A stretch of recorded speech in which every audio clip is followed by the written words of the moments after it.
last chance goods and services. And I am starting a series on how to survive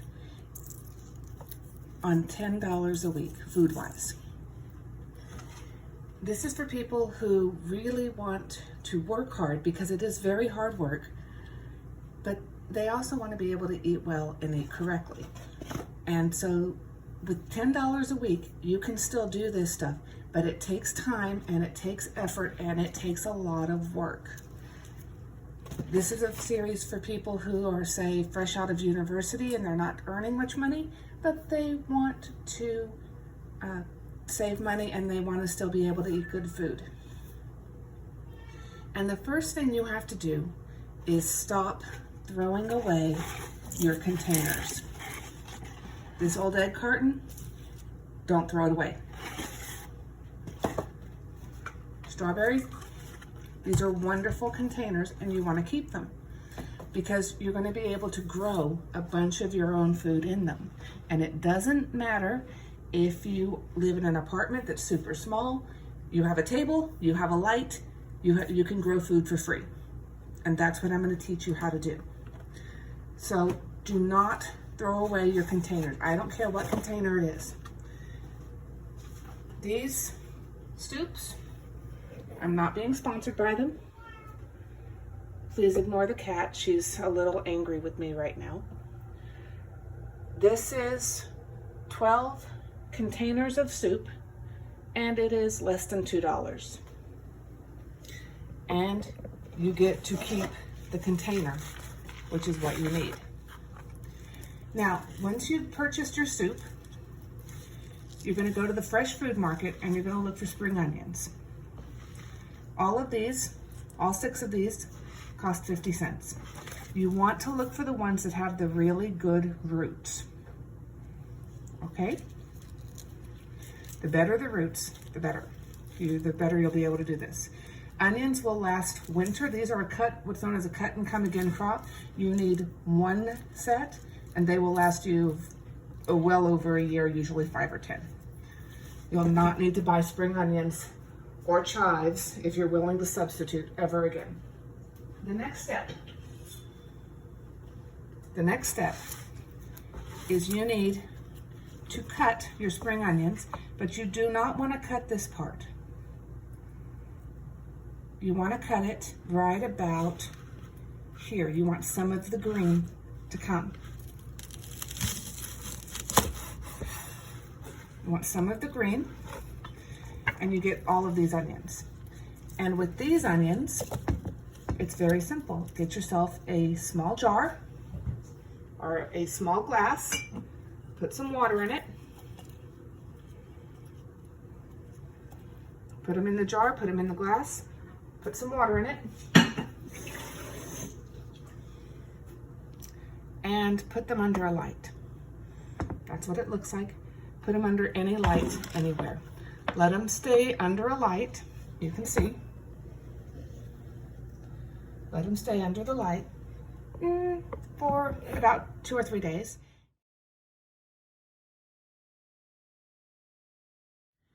And today we're going to finish up the little thing I was showing you last time with the onions. Here you see I have the onions and a slight ant problem, but they have grown quite a bit and they've developed a much more extensive root system. You can see that here. So you want to try to make it so you will never need to buy spring onions ever again for the rest of your life, and you want to do this very cheaply. So you take your cans of soup, your bowls of soup. You will need 2 of them. And you need to poke holes in 1 of them. I already have 1 hole poked. I'm going to poke 1 or 2 more so that you can see. Please, kids, be very, very careful. You do not want to hurt yourself or hurt anyone else. Get your parents to do this because dealing with a knife is difficult. You're going to poke about 2 or 3 holes. I've got 1 there. Usually about 1 there. Make it look like a smiley face, that's fine. The thing is, you want to allow drainage. And then go back and fill this up with dirt. It's pretty simple, and I'll be back in a second. You'll see the dirt. I put dirt in this one. The dirt, you remember, you can get from the side of the road. If you do get dirt from the side of the road, please remember that a couple of things. First of all, that anything that has grass is going to be healthy, but if there's no grass, it's probably not super healthy. And secondly, you will still need to pull out weeds even from something like this. So just bear that in mind. And it's very easy. Use your finger. You're going to make a very deep hole in this. Does not have to touch the bottom, but you do need it to be pretty deep.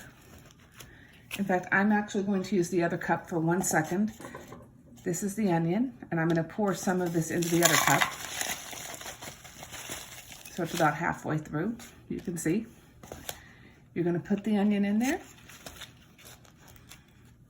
and then you're going to fill it up again.